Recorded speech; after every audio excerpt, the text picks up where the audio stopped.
इसको बाद में लगाना, इसको गाली करो, इसे गाली कर लो।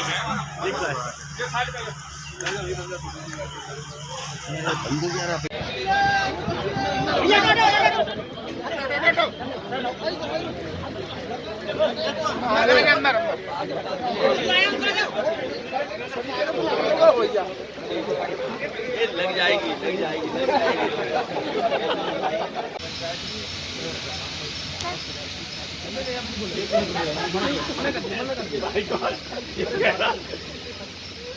क्या बात है?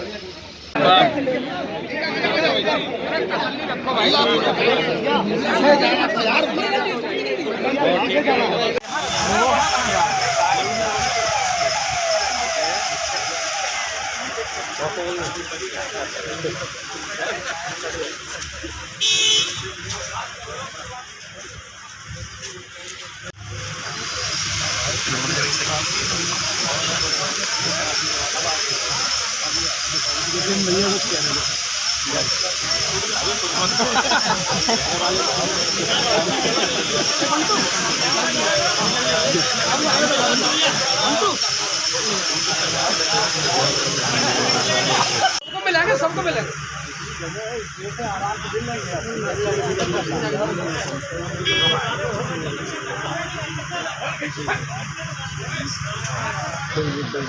दब जाओ गाड़ी निकलेगी, गाड़ी सीधी जाओगे। गाड़ी आ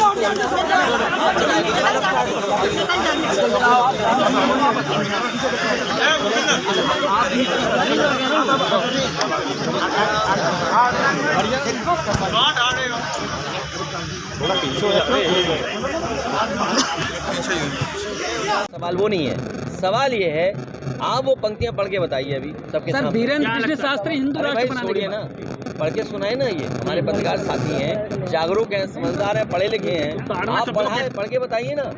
क्यों नहीं पढ़ के बताते? ताड़ना को टॉर्चर देख रहे हैं ना सर, ताड़ना शब्द को लेकर जो कुछ लोग उसको ट्रेनिंग बोल रहे हैं, कुछ कह रहे हैं। अरे भाई शब्द को थोड़ी बदल दोगे, हम तुम्हें आदमी की जगह कुछ और कहने लगे क्या? नहीं बिल्कुल ठीक है। तो फिर सर मेरा सर हो रहा है, लगातार आधार मुकदमे दर्ज हो रहे हैं। आपके नेताओं क्या कह रहे हैं? मुकदमे दर्ज वाले तुम पे एफआईआर कर देंगे, तुम सच्ची न्यूज दिखाओगे तो ये कौन बड़ी बात है एफआईआर दर्ज करना? राहुल की भारत जोड़ो यात्रा की आपको आमंत्रण मिला था, आप क्या देखते हैं? मैंने उन्हें बधाई दे दी यात्रा की, उनका पॉलिटिकल कार्यक्रम है। क्या ये प्रभावी होगा विपक्ष को एकजुट करने की कोशिश? समाज या स्पोर्ट्स का इस तरह का इंफ्रास्ट्रक्चर नहीं देना चाहिए था। लोक भवन जो समाजवादियों ने बनाया उसमें भी पूर्व प्रधानमंत्री जी की प्रतिमा लगा दी। कम से कम ये अपना काम बताएं, और नाम बदलना, दूसरे का काम अपना बनाना। और ये कोई ऐसा पहला काम नहीं हो रहा, ये पहली योजना का नाम नहीं बदला जा रहा है, लगातार इसी तरह योजनाओं के नाम बदले इन्होंने। और सबसे बड़ी बात है, सबसे बड़ी, जहाँ मुगल गार्डन का नाम बदल दिया, अमृत उद्यान कर दिया। इस एक्सप्रेसवे पे आप देख लो, पूरा जो आगरा लखनऊ बना है, कहीं आप समाजवादी पार्टी के नेताओं के नाम नहीं देखोगे आप, लेकिन जहाँ शौचालय करने उतरोगे आप, वहाँ पर बीजेपी ने अपना नाम लिखा दिया।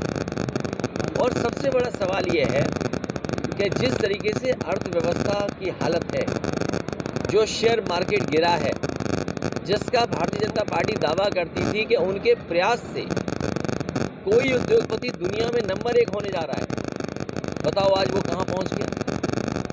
और ये आंकड़े अगर नहीं संभाले गए तो न केवल देश दुनिया में हमारे उद्योगपतियों का नाम बदनाम होगा, बल्कि हमारी कई बैंकें डूब जाएंगी।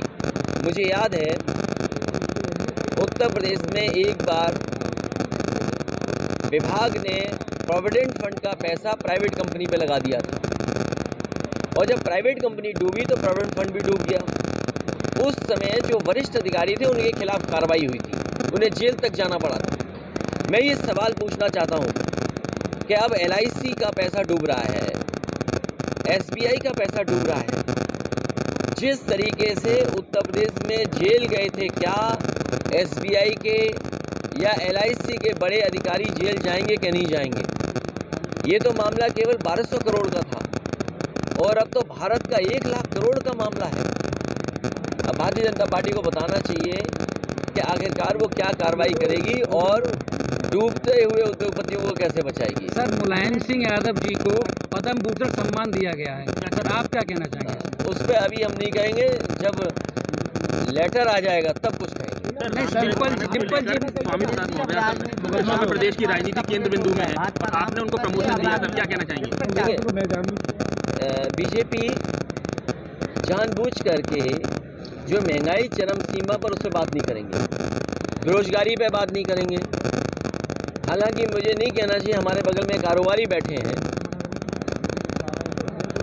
1 लाख करोड़ का है कारोबार खाने वाले तेल का।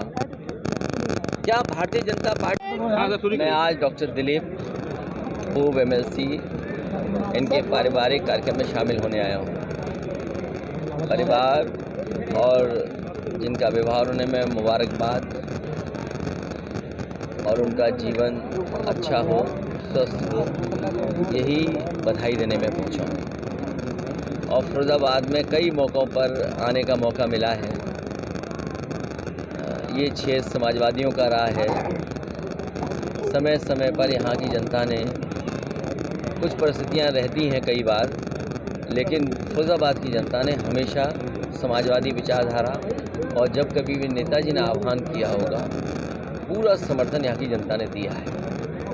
आने वाले समय में मुझे उम्मीद है कि न केवल फिरोजाबाद लोकसभा, बल्कि आस पास की जो लोकसभाएं हैं वो ऐतिहासिक वोटों से जीतने जा रही हैं। मैं फिरोजाबाद के साथ साथ मैनपुरी की जनता का भी धन्यवाद दूंगा।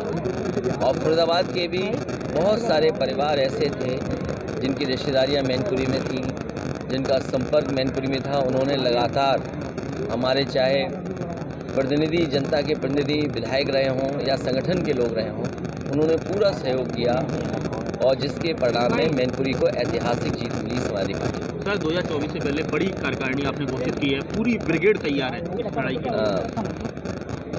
संगठन और संगठन के माध्यम से जनता तक अपनी बात पहुंचाना, और संगठन के ही माध्यम से जनता को जोड़ने का काम करेंगे। कोई वर्ग नहीं छोड़ेंगे जिसके बीच में समाजवादी पार्टी अपनी विचारधारा लेकर के न जाए। एक बार फिर से सर, पिछड़े वर्ग पर ज़्यादा फोकस है, क्या दिखती है इस तरह से? कोई वर्ग, मैंने कहा हर वर्ग के बीच में समाजवादी पार्टी जाएगी, क्योंकि जो काम समाजवादी पार्टी ने करके दिखाया, आपने कल ही देखा होगा जिसमें भारत को जीत हासिल हुई। T20 मैच में भारत की जीत हुई, और आपने उत्तर प्रदेश के मुख्यमंत्री जी को भी देखा होगा हाथ हिलाते हुए।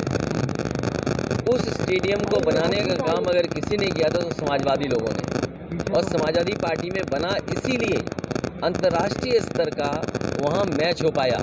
जितने आपको उसमें तस्वीरों में दिखते हैं, किसी का योगदान नहीं है उस स्टेडियम को बनाने में।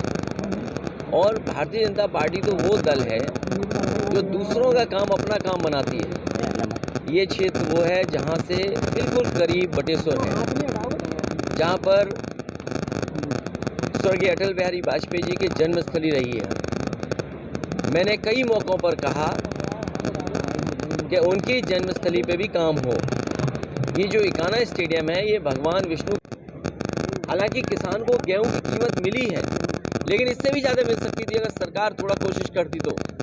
आप बताओ, आज आटा खरीदना पड़ता है, महंगा हो गया कि नहीं हो गया? तो ये जानबूझ करके जो बुनियादी सवाल हैं उन पर नहीं चर्चा करना चाहते। चरम सीमा पर महंगाई है, चरम सीमा बेरोजगारी है, न्याय मिलना नहीं है। और फिर मैंने कई मौक़ों पर कहा, और फिर मैं कहता हूँ, जिस बात को लेकर के बात खड़ी हुई है, क्योंकि हम उसके जानकार नहीं हैं।